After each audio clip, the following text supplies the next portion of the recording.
This is a live look at the state capitol grounds where flags are flying at half-staff in honor of Bill Northey. The former Iowa Secretary of Agriculture died unexpectedly yesterday, but his life and work will have an impact for some time.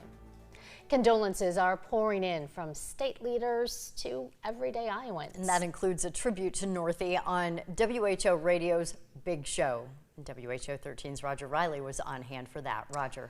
Yeah, you know, Bill Northey got his start farming with his dad on their farm near Spirit Lake. He was president of the National Corn Growers, Iowa Secretary of Agriculture, and he went on to serve as an assistant secretary of agriculture at the USDA in the Trump administration. Today, a tribute on the WHO Radio Big Show.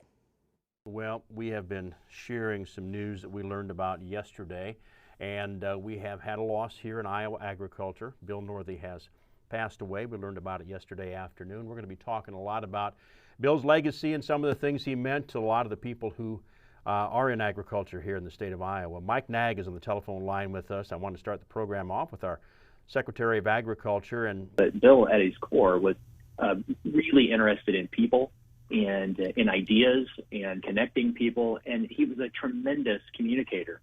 How do you explain technical things to in simple terms? How do you go out and sell a science assessment of a nutrient reduction strategy? Northey always had time to talk about Iowa corn, be it sweet corn or Iowa ethanol used to power Indy cars.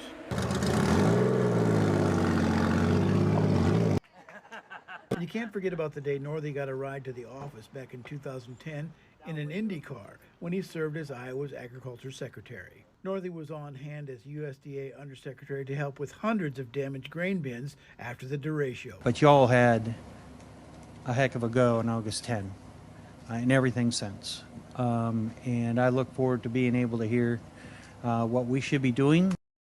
Janine and Aaron, I was fortunate to get to know Bill Northey many decades ago. We both played softball and basketball in his hometown of Spirit Lake, and he was an easygoing people person back in those days too. Well, that was all of us had that impression of him when we just interviewed him. So it's always nice to hear that people live up to that impression, Roger. You bet.